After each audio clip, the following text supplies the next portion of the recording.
Essentially an all-round beat, bit of weakness coming through from exports, but very positive print. Absolutely. I think this is probably a very decisive confirmation of final or long-lasting sort of transition away from reliance solely on external demand and really a transition that I think is hopefully more sustainable to domestic demand.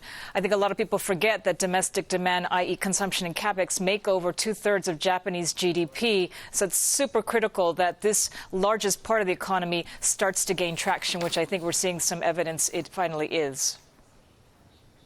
Yeah, Kathy, I just want to throw up a quick chart that breaks down the different components of the GDP print, 5240 on your Bloomberg. And, as we've been saying, you've obviously got the headline beating expectations, private consumption came in better, business spending basically twice as good as we were expecting, and a little bit of weakness when it comes to net exports. The question is, though, so far we haven't seen this translate into wage growth or into inflation, and that's what the Bank of Japan is desperately looking at, no?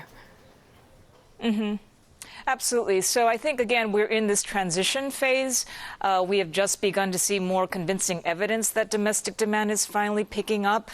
And frankly, I don't think that consumption would have been this strong had we not seen wages at least pick up to some degree.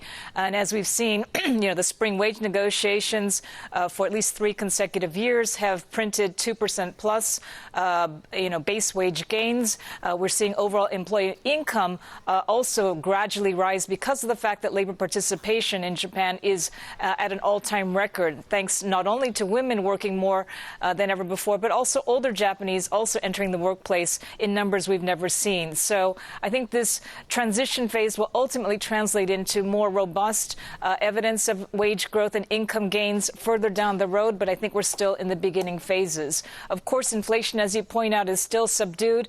Clearly, Japan is not the only man out in this regard, but we will expect to see some inflation, better numbers as the quarters pass, alongside wage gains and overall better demand in the broader economy. And the other, I suppose, missing puzzle piece is whether we've seen this continued run of corporate profitability. The health of Japan Inc. is clearly not in question anymore. Is that going to translate into, I guess, animal spirits? Sure. So I think, again, what we've seen in the Q2 GDP numbers is a positive surprise on capital spending on the private sector as well as the public sector side. But importantly, I think the fact that corporate profits have essentially doubled since 2012 under Abenomics means that corporates obviously have the cash wherewithal to spend. And I think we're finally beginning to see some of the confidence being translated into some growth in animal spirits, triggering some ability to spend that money on capex and not just spending it, for example, on shareholder returns like buybacks and dividends, which I think, again, is also one healthy sign. But again, not to get too excited too quickly. We're still in the early phases of this emergence of animal spirits. So I think it will take a few more quarters to see this really become more evident in a broader way. It's probably something that Shinzo Abe can't wait to happen. Is this data good enough? It's too little at the moment, but can it help him get out of the political mess he's finding himself in at the moment, Kathy? Yes, it's certainly helpful, I think, to at least underpin his support rate, which has enjoyed a little bit of a bounce post the cabinet reshuffle that occurred over a week ago.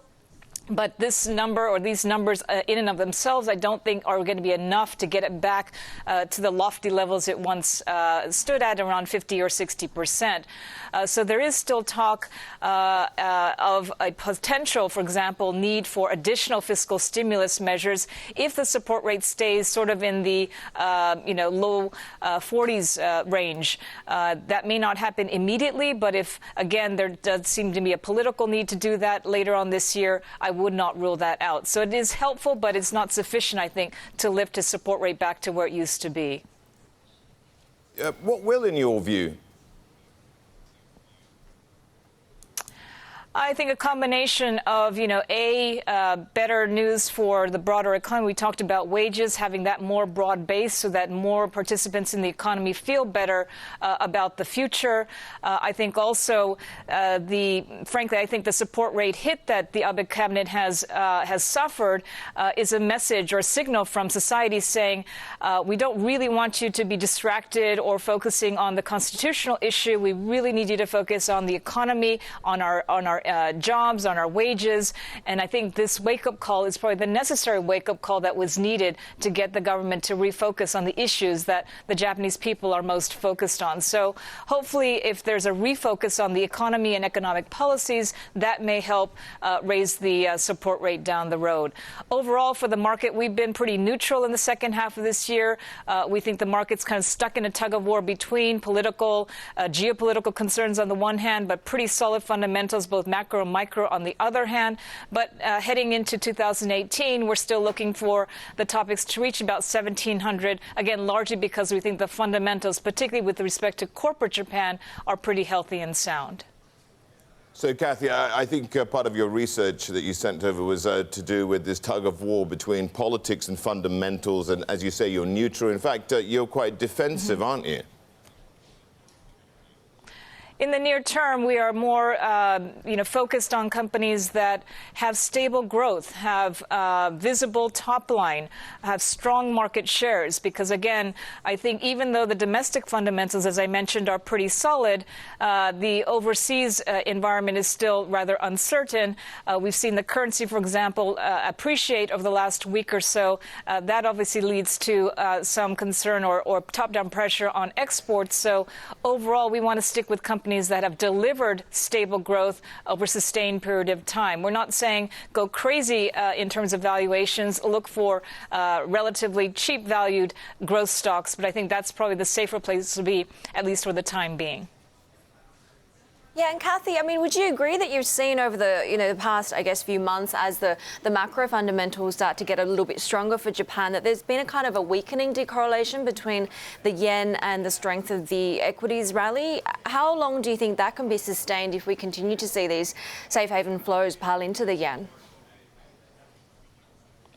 Absolutely. Well, that's, I think, the point that we've been mentioning for quite some time now, which is, the key to decoupling between the stock market in Japan and the yen ultimately comes down to when the engine of growth shifts from exports to the domestic side of the economy, which I think we're beginning to see evidence that is actually coming through.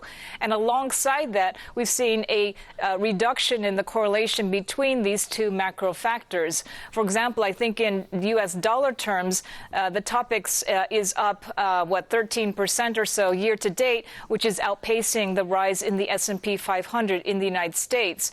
And this is very critical for U.S.-based investors who do not hedge their yen exposure, and if they're underweight, Japanese stocks relative to their benchmarks. So I think what you've seen so far is already some pretty strong evidence that the yen can decouple, or the stock market can decouple from the currency, and that is what I think may draw some foreign interest back into the market, not immediately, but somewhere down maybe towards the end of this year to the beginning of 2018. So that is a very critical factor to watch indeed.